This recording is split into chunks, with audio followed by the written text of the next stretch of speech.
رسوله الكريم أعوذ بالله من الشيطان الرجيم بسم الله الرحمن الرحيم اللهم فقهنا في الدين آية number 46 من الذين هادوا يحرفون الكلم عن مواضعه ان یہودیوں میں سے کچھ لوگ ہیں جو کلام کو اس کے اصل مقام محل سے پھیر دیتے ہیں۔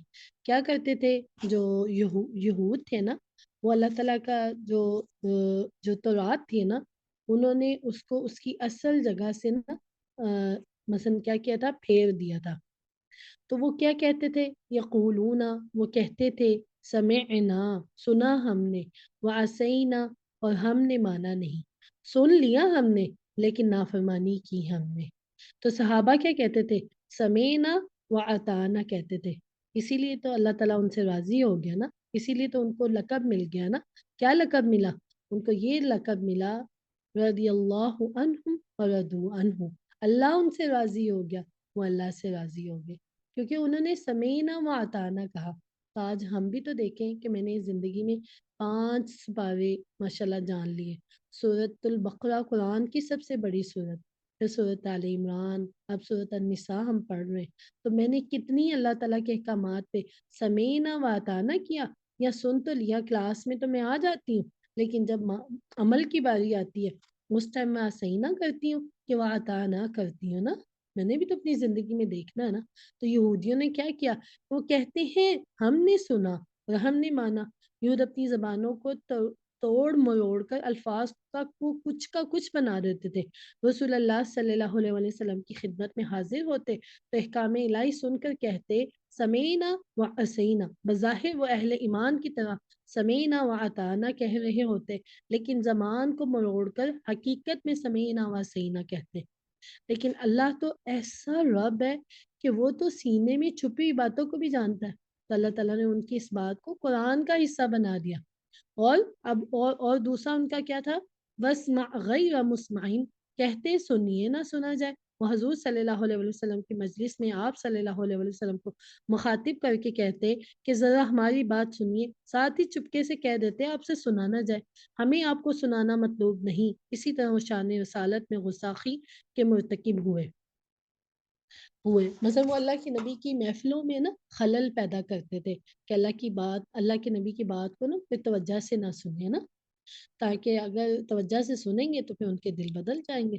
لیکن وہ اللہ کے نبی کی محفلوں میں نا خلل پیدا کرتے اور کہتے رائنا، اپنی زبانوں کو موڑ کر کہتے۔ کیسے؟ رائنا کا مطلب کیا تھا کہ جیسے آج ہم کہتے نا اگر کوئی بات کر رہا ہو تو ہم کہتے ایکسکیوز می، پارڈن، مجھے آپ کی بات سمجھ نہیں آئی، I'm really sorry، مجھے آپ کی بات سمجھ نہیں آئی، ہم کہتے ہیں نا۔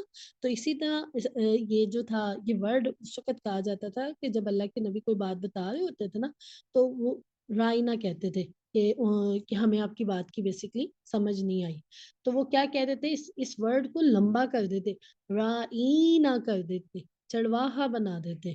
حضور صلی اللہ علیہ وسلم کی جو تھی نا ان کی شان میں گستاخی کرتے۔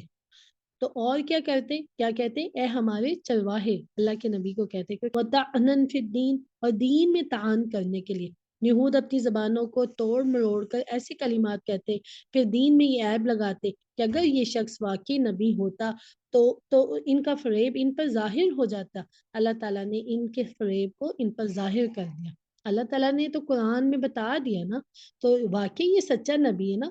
وہ تو اپنی باتوں کو شو نہیں کر رہے تھے، لیکن اللہ نے قرآن میں ان کو شو کر دیا۔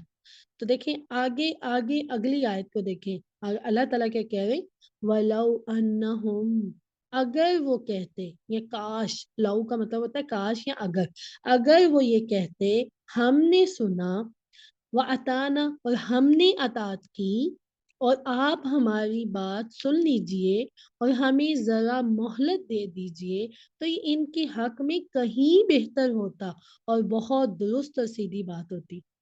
مطلب ہوتا ہے نا کبھی کوئی گھر والے بڑی بات کر رہے ہوتے نا، تو نہیں کوئی بچے سنتے توجہ سے، تو بعد میں بچہ کہتے کہ کاش میں توجہ سے یہ بات سن ہی لیتا نا۔ تو یہاں پہ بھی اللہ تعالیٰ ان کو بتا رہے کہ اگر وہ یہ کہتے کہ ہم نے سنا، اطاعت قبول کی، اور آپ ہماری بات سن لیجئے، ذرا ہمیں مہلت دے دیجئے، تو ان کے حق میں کہیں بہتر ہوتا۔ اور بہت سیدھی سادی بات ہوتی ہے نا. تو لیکن جب انہوں نے ایسے کام کیے، اللہ کے نبی کی ذات کے بارے میں غستاخی کی، آپ کی محفلوں کے اندر وہ خلل ڈالتے، تو اللہ سبحانہ تعالیٰ نے کیا کیا؟ وَلَٰكِن لَعَنَهُمُ اللَّهُ بِكُفْرِهِمْ، لیکن اللہ نے تو ان کے کفر کی وجہ سے ان پر لعنت کر دی. اللہ تعالیٰ نے ان کے کفر کی وجہ سے ان پر لعنت کر دی. فَلَا يُؤْمِنُونَ إِلَّا قَلِيلًا، تو اب وہ ایمان نہیں لانے والے مگر تھوڑے ہی.